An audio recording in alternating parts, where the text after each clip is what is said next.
1944, on the Eastern Front, the ground itself seemed to tremble before the arrival of German armor. Panzer divisions advanced, like moving fortresses, steel hulls cutting through villages, forests, and defensive lines with methodical confidence. Their engines roared with mechanical certainty. Their guns spoke in measured thunder. To the soldiers who faced them, these machines appeared less like weapons and more like forces of nature. Once unleashed, they rarely stopped. The belief in their invincibility was not misplaced. German tank doctrine had been refined through years of success, from Poland to France, and now carried eastward with ruthless efficiency. Thick frontal armor deflected shells. High-velocity cannons shattered resistance before it could organize. Speed allowed panzers to strike, encircle, and vanish before counterattacks could form. Against them, infantry felt small, exposed, and temporary. Steel decided the outcome. Men merely endured it. Yet war has always punished certainty. For all their engineering brilliance, the German tanks were bound to something far older than steel or doctrine. They moved on tracks, not wings. They depended on roads, on traction, on the assumption that the ground beneath them would hold. And on the Eastern Front, the earth did not cooperate. Seasonal rains arrived without regard for strategy. Roads dissolved into slurry. Fields became swamps. What had been firm soil turned into a sucking mass that clung to metal and ground engines into exhaustion. Tanks slowed, then stalled. Tracks spun uselessly. Fuel burned while distance remained unchanged. Crews cursed, dug, and waited, exposed not to enemy fire, but to the quiet indifference of mud. For the Allies and Soviet forces facing these armored columns, desperation had been constant. Anti-tank weapons were scarce. Air support unreliable. Direct confrontation often meant annihilation. But as the panzers bogged down, something shifted. The battlefield paused. Mobility vanished. The very strength of the tanks, their weight, became a liability. Infantry closed in. Artillery found stationary targets.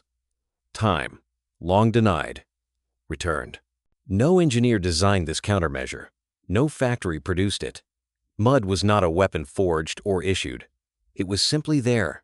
Ignored, underestimated, and unavoidable. The belief was widespread, and it was grounded in experience. German armored warfare had reached a level of refinement few could rival. The Tiger and Panther tanks embodied this confidence machines, designed not merely to fight, but to dominate. Their silhouettes alone altered the psychology of the battlefield. When they appeared, resistance often faltered before the first shot was fired. Their strength was measurable and terrifying. Thick, sloped armor deflected rounds that would have destroyed lesser vehicles. High-velocity guns struck with precision at distances where return fire was ineffective. Infantry weapons proved nearly useless. Artillery, unless perfectly placed, failed to stop them. Against these tanks, courage was rarely enough. Survival depended on distance, luck, or withdrawal. And yet power in war has always been conditional. These machines were engineered for firepower and frontal assault, not for patience. They required momentum, supply lines, and reliable ground. When those assumptions collapsed, the advantages narrowed. Rain fell steadily. Roads softened. Fields disappeared beneath waterlogged soil. The tanks pressed forward anyway, trusting in their mass and torque. The irony emerged slowly, then all at once. Tracks clogged, engines strained. Vehicles designed to break through enemy lines found themselves immobilized without a single shot fired. Crews dismounted to dig, to push, to wait. What could not be penetrated by shells was surrendered to friction and weight. The battlefield reduced its most feared weapons to stationary monuments of steel. For the Allies, adaptation was no longer optional. Facing armor they could not match directly, they studied terrain as closely as enemy movements. Timing became crucial. Attacks were delayed until the ground softened. Supply routes were targeted when mobility was lowest. What had once been a contest of firepower became a contest of endurance and observation. Then came the realization that reshaped everything.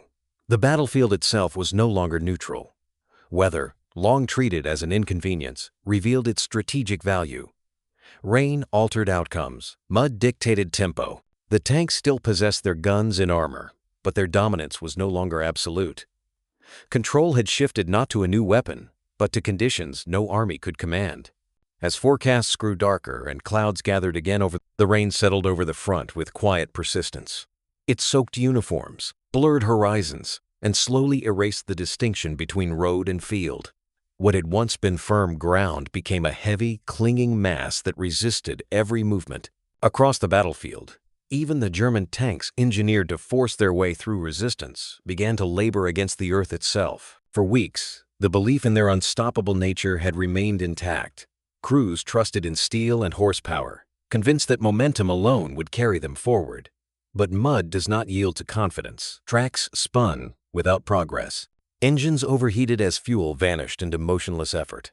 Vehicles designed for speed and shock now measured success in meters gained per hour. The irony was unmistakable. These machines, built to dominate terrain and dictate the pace of battle, were now ruled by it. Tanks that could withstand direct artillery hits were rendered vulnerable by saturated soil. Columns stretched and stalled. Coordination faltered.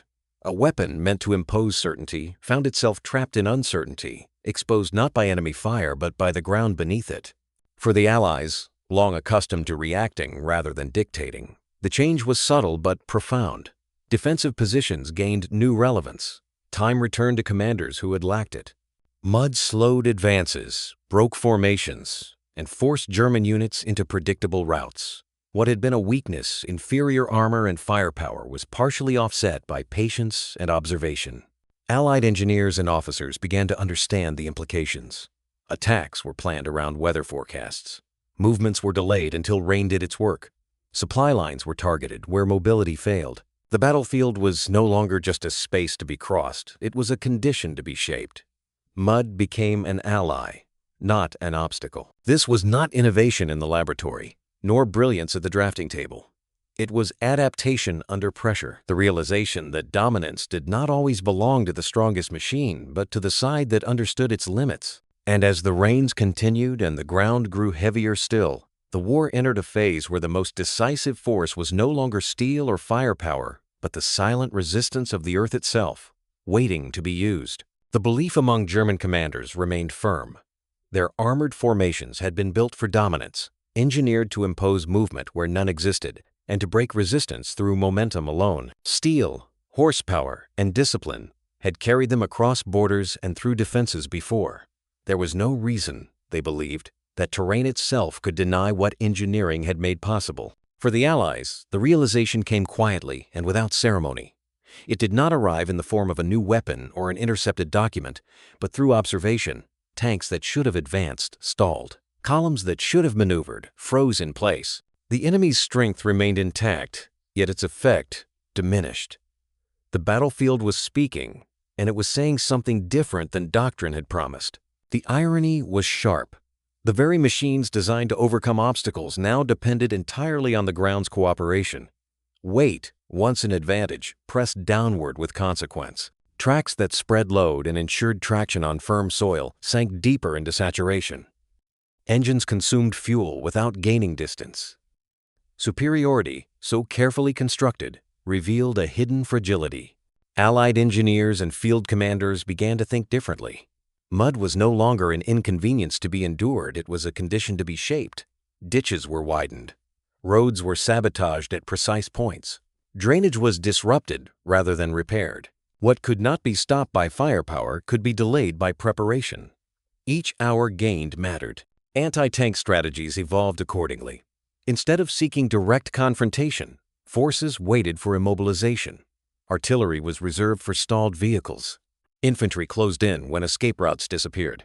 Attacks were timed not to surprise the enemy, but to coincide with the moments when movement became impossible. The environment did the initial work.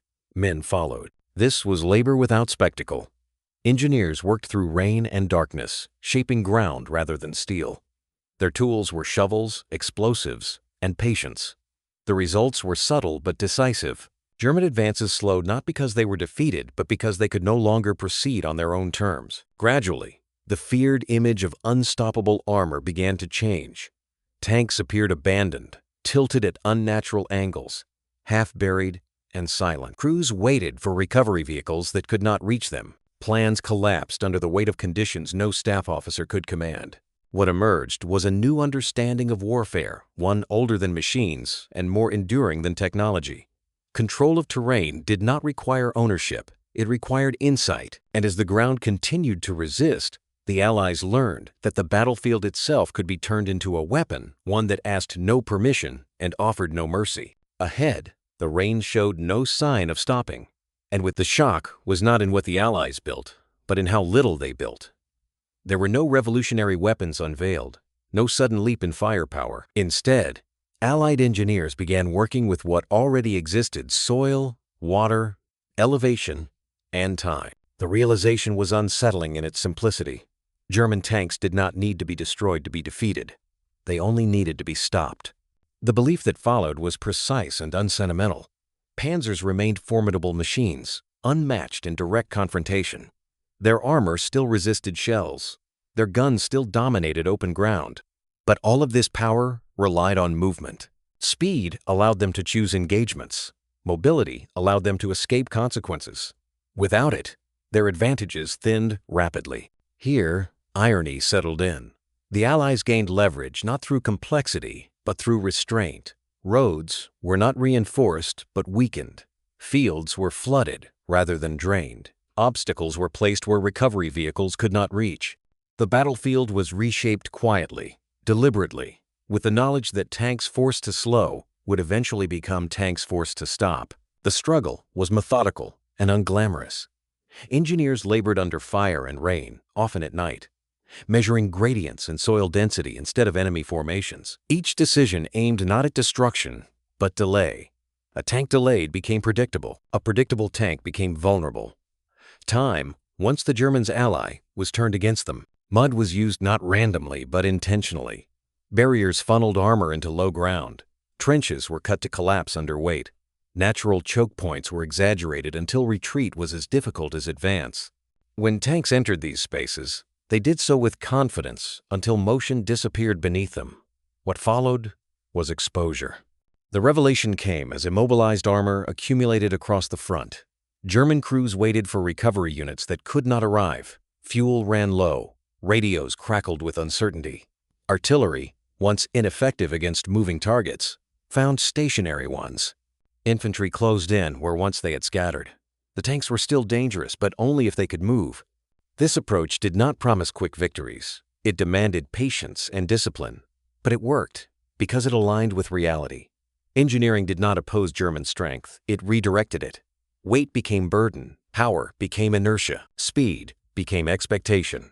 Then, disappointment. By the time German commanders fully grasped what was happening, the conditions were already set. The battlefield had been engineered against them, not with brilliance, but with understanding. And as more armored units ground to a halt in terrain they could not escape, it became clear that the next phase of the belief within German command was unwavering. Their technological edge, refined through years of armored warfare, was expected to decide the Eastern Front. Superior tanks, disciplined crews, and proven doctrine formed a system that had worked before. Steel had carried them forward. There was no reason, they believed, it would not do so again. The shock came not from defeat, but from delay. Rain softened the land. Mud deepened with every passing hour. Advances slowed until schedules lost meaning. Tanks that were meant to spearhead operations arrived late or not at all. Plans built on speed collapsed under conditions that could not be controlled or predicted. With each stalled column, the strategic advantage narrowed. German armor still possessed its firepower, but without mobility, it could not impose its will. Battles were no longer chosen, they were endured. Commanders waited on weather as much as on orders. Initiative slipped away, not to enemy brilliance, but to the ground itself. Here, irony took hold. The Allies, long accustomed to facing these machines from positions of weakness, began to find space where none had existed before. Mud reduced the disparity. It forced tanks into caution, broke formations, and slowed advances to a pace infantry could match. What had once been overwhelming became manageable. The struggle for German crews was relentless and exhausting. Tanks designed to dominate now required constant recovery efforts. Vehicles sank to their hulls. Engines burned fuel without progress. Crews worked with shovels instead of sights, struggling not against an enemy, but against inertia. Each immobilized tank became a liability, drawing resources, attention, and time. For the Allies, this pause mattered. It allowed regrouping, reinforcement, and planning. Defensive lines were stabilized. Counterattacks were prepared rather than improvised. Artillery was repositioned. Infantry gained confidence as they learned that the enemy could be slowed, fixed, and engaged on terms that favored patience over speed. The revelation was unmistakable. Mud did not destroy German tanks, but it stripped them of their defining strength. It turned momentum into burden. It leveled a battlefield that had been tilted by technology. In doing so, it restored something war often denies: time. Time to observe, time to adapt, time to resist. As rains continued and the ground remained heavy, the Eastern Front entered a new Phase 1, where victory was no longer dictated by the most advanced machine, but by who could endure conditions no one had designed. And in that struggle, the Earth itself had chosen to intervene. As the weather worsened, the struggle became unavoidable. Rain fell without rhythm, turning movement into labor and planning into guesswork. German armored units, once defined by speed and coordination, now advanced in fragments or not at all. Tracks sank deeper with every attempt to move forward. Columns stretched, halted, and broke apart under conditions that no timetable could overcome. The irony was stark and deeply unsettling. The panzers had been feared precisely because they could not be stopped by conventional means. Their presence once dictated withdrawal, surrender, or destruction. Now, those same machines sat idle, engines idling or silent, unable to maneuver through terrain that offered no resistance to men on foot. What had inspired dread now invited scrutiny. German crews adapted where they could. Recovery teams worked relentlessly, towing immobilized vehicles under fire. Engineers attempted makeshift solutions, reinforcing roads, laying timber, redirecting traffic, but each effort lagged behind the weather. Mud returned faster than it could be cleared. The Earth reclaimed every improvement without effort or intent.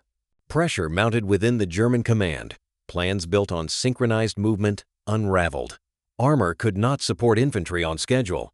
Artillery coordination suffered as targets shifted unpredictably. Communications, already strained, carried frustration instead of certainty.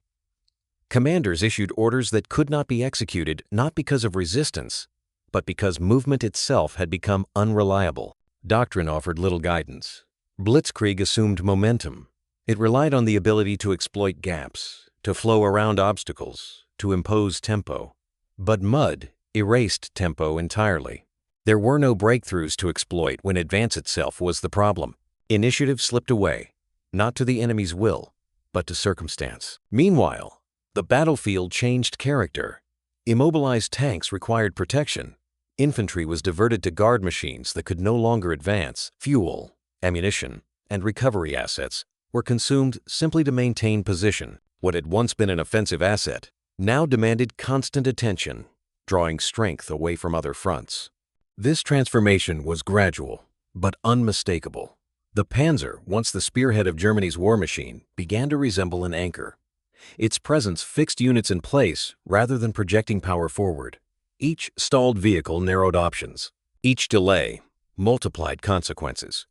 The cost was not measured in losses alone, but in opportunities that never arrived. For opposing forces, this shift was observed with cautious clarity. German armor still commanded respect, but no longer dictated outcomes. Engagements became selective. Time favored preparation rather than reaction. The battlefield no longer bent around the tank, it resisted it. The revelation, when it came, was not dramatic. It was structural. Tanks had limits. Those limits were not always defined by enemy weapons or numerical disadvantage. Sometimes, they were defined by the environment they moved through. The Panzer's strength had always depended on freedom of movement. When that freedom disappeared, so did its dominance. By the time German leadership fully grasped the scale of the problem, the conditions had settled in. Rain continued. Ground remained saturated. Solutions arrived too slowly to restore initiative.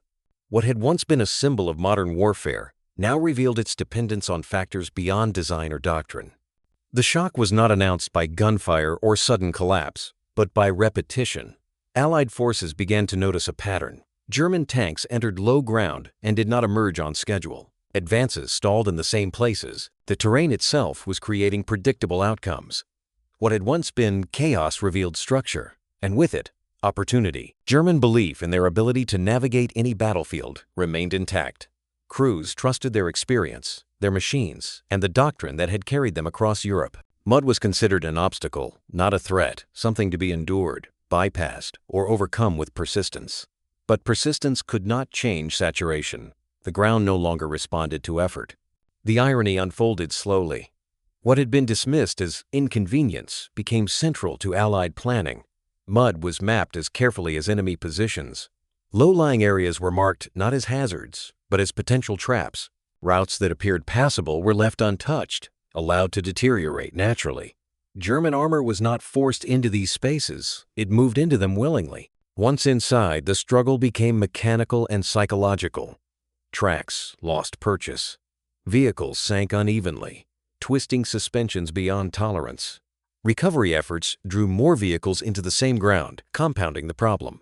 Each attempt to extract a tank increased congestion and vulnerability. The trap closed without force. German command sought adaptation. Alternate routes were ordered. Engineers attempted rapid road reinforcement. Units were instructed to maintain momentum at all costs. But speed, once an advantage, now carried risk. A tank that moved too quickly into soft ground only buried itself deeper. Caution slowed, advances further. Choice narrowed. Meanwhile, Allied forces refined their approach. They waited. They observed. When tanks stalled, artillery was adjusted. Infantry advanced along firmer ground.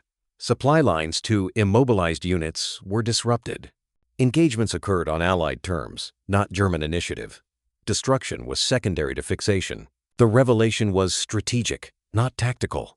The Allies understood that total annihilation was unnecessary. A tank that could not move was a tank that could not fight effectively. Immobilization achieved what firepower could not control. Each trapped vehicle altered the balance of an entire sector. This understanding reshaped operations. Mud was no longer feared. It was anticipated. Weather forecasts influenced offensives. Terrain dictated timing. The battlefield became layered not just with enemy units, but with conditions that determined their fate. German armor still existed in strength, but its relevance diminished with every stalled advance. Over time, the image of the Panzer shifted. No longer a symbol of inevitability, it became a machine bound by circumstance. Its presence demanded protection rather than inspired retreat. Its movement required negotiation with the ground beneath it. By the time German commanders recognized the pattern, it was embedded in Allied thinking. The traps were not singular or dramatic. They were everywhere, quiet, unavoidable. The war had entered a phase where progress was measured not in kilometers gained, but in movement denied. And as more armored units settled helplessly into the earth, the Allies carried forward a lesson that would define the remainder of the campaign. The struggle reshaped the war in ways few had anticipated. Allied strategy, once reactive and defensive, turned deliberately toward denial. Movement long, the defining advantage of German armored warfare, became the primary target. Roads were broken, not seized. Fields were saturated, not crossed. Terrain manipulation replaced frontal engagement, and in doing so, altered the rhythm of the battlefield. This shift changed how time was experienced at the front. Days were no longer measured by kilometers gained, but by hours denied. German advances slowed into halts. Armored thrusts lost coherence as individual units stalled at different points. Coordination dissolved as speed. The element that had once unified action disappeared. War became uneven and heavy. The irony was profound. Battles that had once been decided by rapid breakthroughs and sweeping encirclements now settled into contests of position and endurance. Steel no longer flowed across the map. It accumulated. Tanks waited in place, engines silent, crews watching the sky more than the horizon. What had been a war of motion hardened into a war of stagnation. For the Allies, this transformation created opportunity without spectacle. Immobilized armor simplified choices. Artillery could be positioned with intention. Infantry moved cautiously but confidently, knowing that stalled tanks could not redeploy. The battlefield slowed to a tempo where planning mattered more than reaction. Patience became a weapon. German command faced a dilemma without precedent. To wait for improved conditions was to surrender initiative. To advance regardless was to risk immobilization. Every decision carried consequence. and none offered certainty. Efforts to restore momentum consumed resources without restoring advantage. The machinery of movement had lost its purpose. The revelation, when fully understood, was structural. The true strength of the Allied approach lay not in destruction, but in transformation. By rendering German tanks immobile, their defining advantage was neutralized. Firepower remained, but without reach. Armor remained, but without relevance. Power existed without effect. This realization echoed across the front. Tactical victories no longer depended on overrunning defenses, but on fixing enemy units in place. Stagnation became success. Each halted column reduced pressure elsewhere. Each delayed advance reshaped the balance without a decisive engagement. The war began to favor accumulation over action. In this environment, morale shifted. German crews felt the strain of waiting without purpose. Maintenance replaced maneuver. Uncertainty replaced momentum. Allied forces, by contrast, gained confidence not through triumph, but through control. They dictated pace by denying it to the enemy. What emerged was a battle defined less by clash than by constraint, movement versus immobility, expectation versus reality. The outcome no longer hinged on who struck first, but on who could force the other to remain where they were. Control replaced speed as the measure of dominance. By the time this new logic settled into doctrine, the transformation was complete. The Eastern Front had become a place where motion was rare and costly. Tanks still existed in number and strength, but their presence no longer guaranteed advantage. They had become features of the landscape rather than instruments of change. And as both sides adapted to this hardened reality, one truth became clear. The war had entered a phase where victory would belong not to the fastest force, but to the one that understood how to stop. The shock within German command was not immediate, but it was profound. Reports arrived from multiple sectors describing the same problem. Armored units delayed, halted, or immobilized without decisive engagement. What initially appeared as isolated incidents revealed a pattern. The terrain itself had become an adversary, one that ignored rank, doctrine, and intent. Faced with this realization, German planners moved quickly. Countermeasures were ordered. Engineers were pushed forward to reinforce roads, lay timber, and create corduroy paths across saturated ground. New movement schedules were drafted to avoid low-lying areas. Recovery units were expanded. The assumption remained that the problem could be solved through effort and organization. The irony lay in the mismatch between sophistication and solution. Germany possessed some of the most advanced armored vehicles of the war, yet struggled against a condition that required no innovation to create. Mud did not respond to mechanical refinement. It resisted equally. Each technical fix was temporary. Rain erased progress overnight. As efforts intensified, the problem deepened. Reinforced routes became predictable targets. Recovery vehicles bogged down alongside the tanks they were meant to save. Attempts to maintain momentum forced armor into narrower corridors, increasing congestion and vulnerability. Solutions introduced new weaknesses without resolving the original constraint. This moment marked a turning point. German command shifted focus from maneuver to mitigation. Instead of exploiting breakthroughs, units worked to preserve mobility where it remained. Speed was replaced by caution. Flexibility by rigidity. The initiative, once assumed, was now conditional. Meanwhile, the Allies observed and adapted. As German responses grew more deliberate, Allied terrain strategy became more refined. Mud was not merely anticipated, it was integrated. Defensive lines were adjusted to channel armor into saturated zones. Artillery coverage expanded over immobilization areas. The environment itself became part of the operational plan. German tanks still possessed their firepower, but it mattered less with each delay. Retreats became necessary not due to defeat, but exhaustion. Fuel shortages increased as engines ran without progress. Crews faced exposure and fatigue as operations stretched beyond their intended duration. The burden of the tanks began to outweigh their value. The revelation was strategic and irreversible.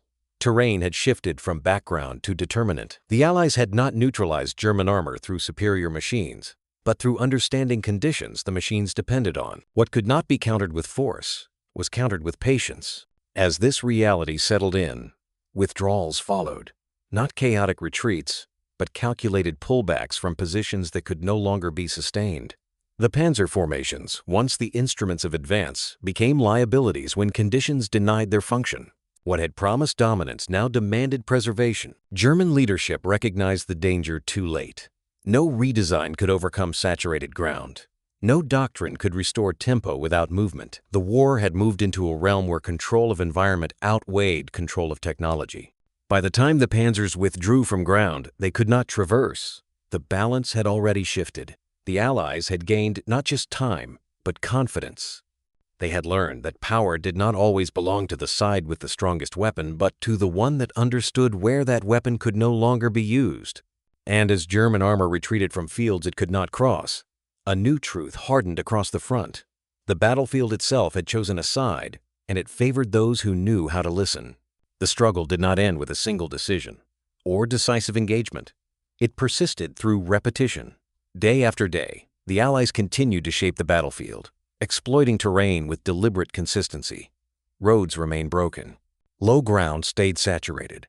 German armored units moved when they could, waited when they could not, and slowly lost the ability to influence events beyond their immediate surroundings.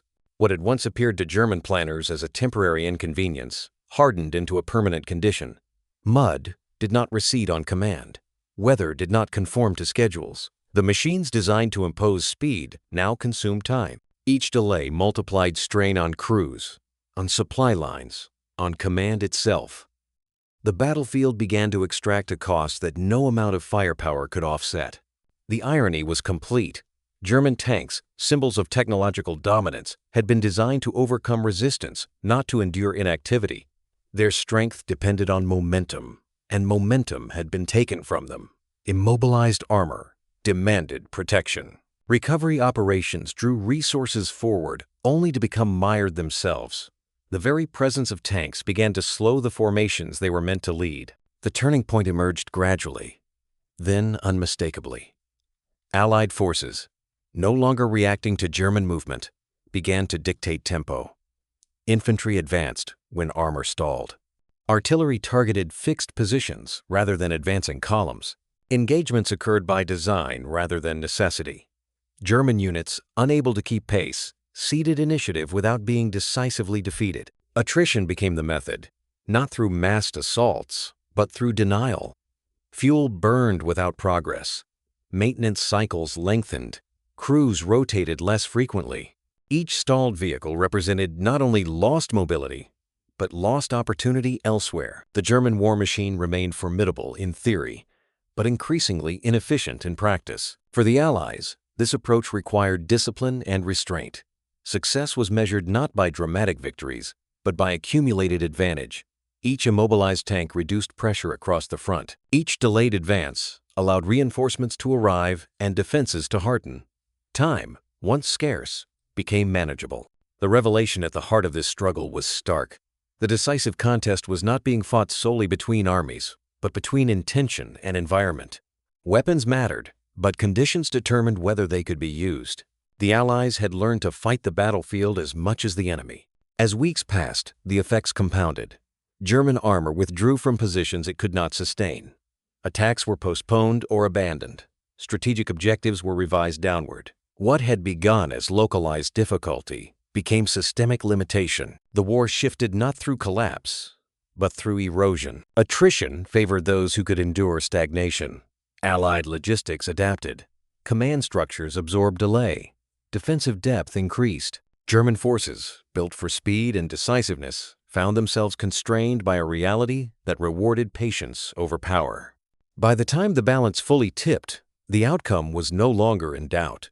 The Allies had not outmatched German tanks in direct confrontation. They had outlasted them. Through terrain, timing, and denial, they reduced superiority to irrelevance. As the front stabilized under conditions no one could escape, one truth remained. The battle had been won not by the loudest weapon. The shock was not delivered by a single battle or the collapse of a front, but by a quiet absence. The German tanks were still present, counted on maps, listed in reports, but their influence had faded. As the Allies took control of key territories, armored resistance no longer dictated the outcome. Advances continued where once they had stalled, positions held where once they had broken. The feared presence of the panzer no longer decided the day. For years, German tanks had formed the backbone of Nazi offensive strategy. Their purpose was clear: break through, exploit, overwhelm. Entire doctrines had been built around their movement. But now, that movement was gone. The irony was unmistakable. These machines, symbols of modern warfare, were rendered ineffective not by superior weapons, but by conditions as old as the battlefield itself. The turning point emerged as Allied control expanded. Terrain once contested became managed. Routes were denied deliberately. Ground conditions were studied as closely as enemy deployments. Tanks that could not maneuver could not defend territory, and territory they could not defend was lost. The Panzer, once an instrument of conquest, became irrelevant to the outcome of operations it could not reach. German attempts to restore dominance continued, but without coherence. Armor arrived late, or not at all. Attacks lacked synchronization. Firepower existed, but without the ability to concentrate it where needed. Each engagement revealed the same truth. Without mobility, the tank was reduced to a static threat, dangerous, but containable. For the Allies, the lesson was reinforced with each advance. They had not dismantled German armored strength through direct confrontation alone. They had neutralized it by controlling where and when it could be applied. The battlefield became selective. Only certain movements were possible. Only certain actions carried consequence. Everything else stalled. This realization reshaped the war's logic. Victory was no longer defined by destroying the enemy's strongest weapon, but by making it unusable. Mud, water, and ground composition mattered as much as artillery calibers. Strategy expanded beyond firepower into environmental mastery. As German armor lost relevance, its psychological effect faded as well. Troops no longer withdrew at the sound of engines. Commanders no longer assumed collapse at the appearance of steel. The Panzer's reputation, once earned through speed and decisiveness, dissolved into memory. What remained was a machine bound by limitations it could not escape. The revelation was complete. Dominance had ended not in defeat, but in constraint. The Panzer had not been outgunned, it had been outthought.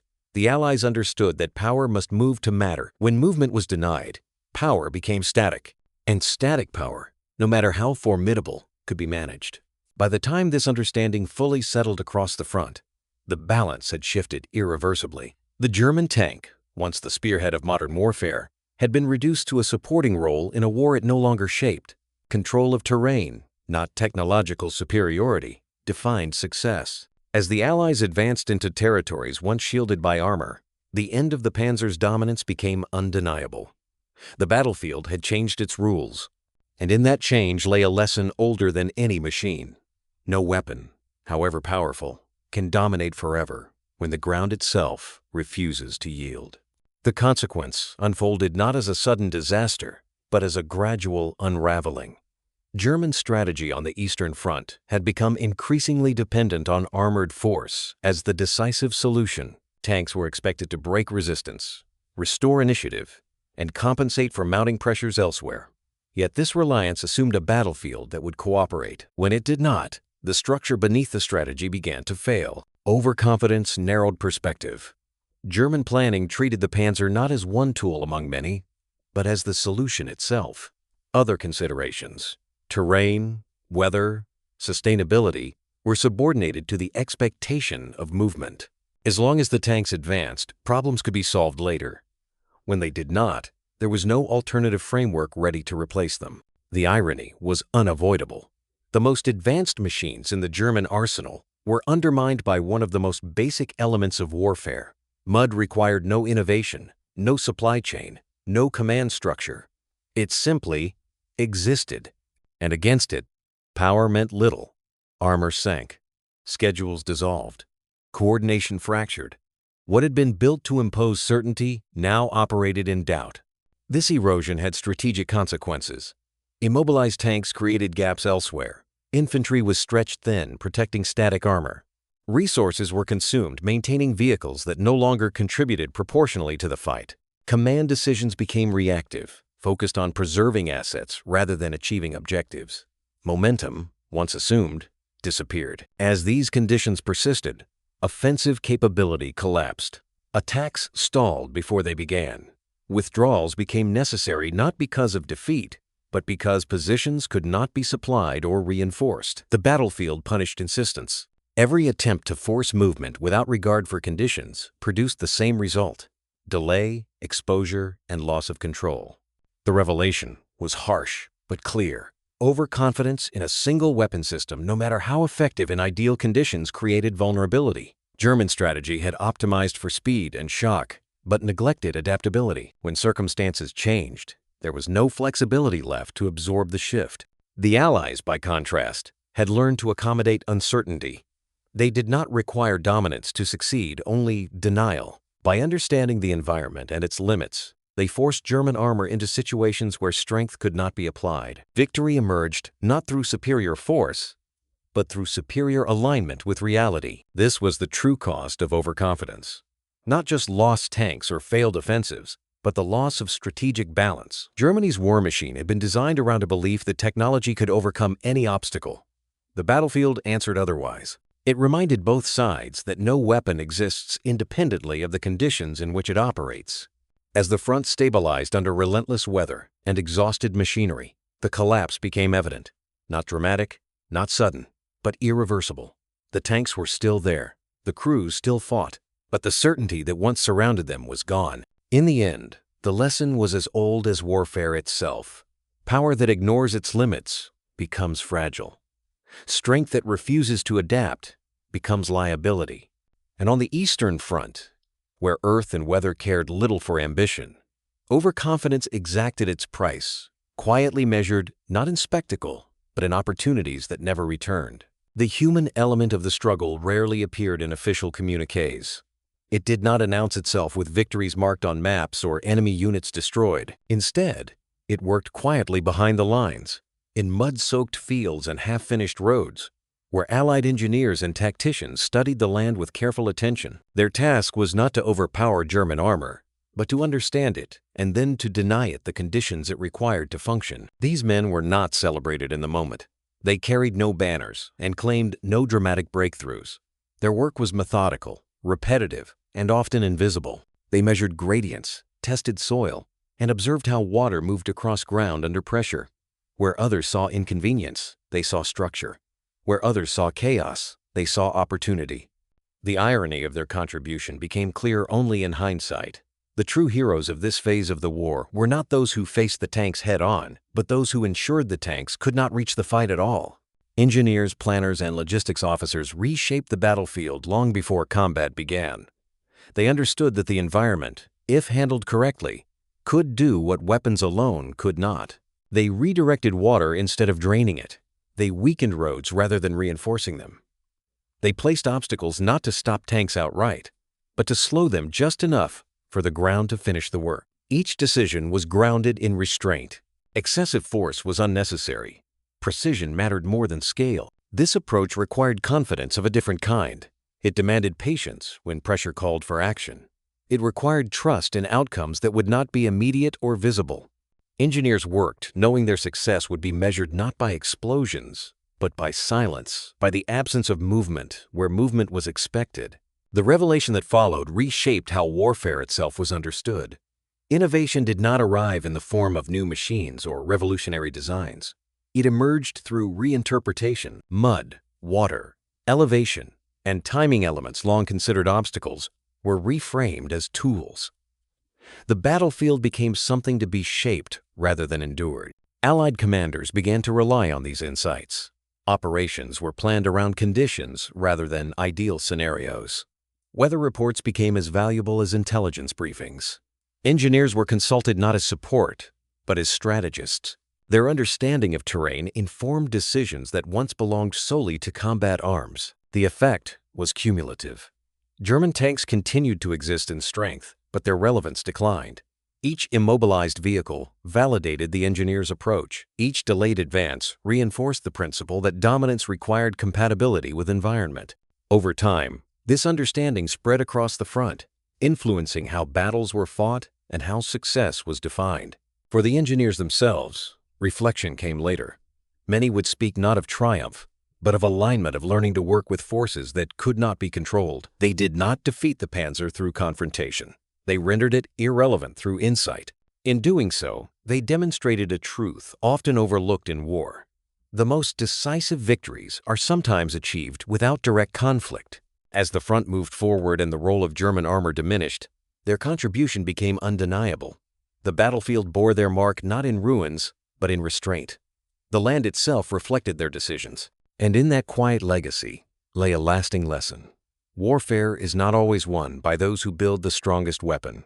Sometimes it is won by those who understand the world it must move through and know when to let the earth speak instead. Germany built its war around metal, steel hulls, rotating turrets, engines designed for speed and force. These were the instruments meant to decide the conflict. The Panzer was conceived as the embodiment of modern warfare.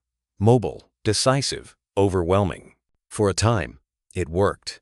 Armored columns rewrote borders and shattered armies that could not keep pace. But war does not reward strength alone. It rewards alignment with conditions, with limits, with reality.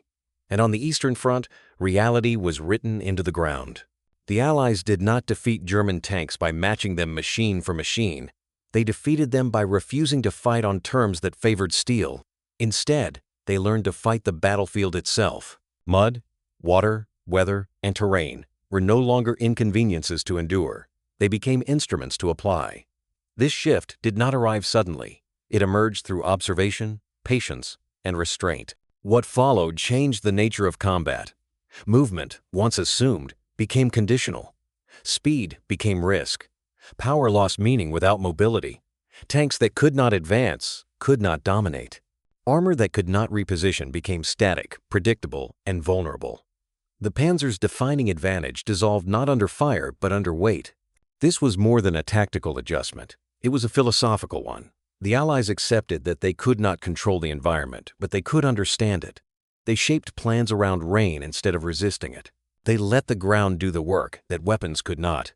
In doing so, they transformed limitation into leverage. The reflection that followed extended far beyond this campaign. Future armies would study these lessons carefully. Terrain would no longer be treated as neutral backdrop. Logistics, weather, and mobility would become central to operational thinking. The belief that technology alone could overcome any obstacle had been disproven not by theory, but by experience. The Panzer did not disappear overnight.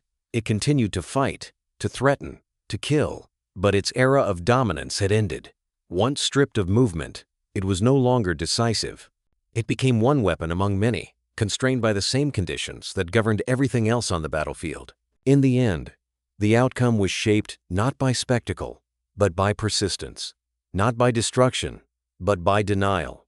The Allies did not need to crush every tank. They only needed to stop them from arriving where they mattered. And often, they did so without firing a shot. This was the quiet victory of understanding over ambition, of patience over force, of those who accepted the battlefield as it was, rather than as they wished it to be. Germany built tanks to crush their enemies. The Allies used mud to stop them. And in that contrast lies the enduring lesson of the war. The Panzer was mighty, but the mud was more powerful.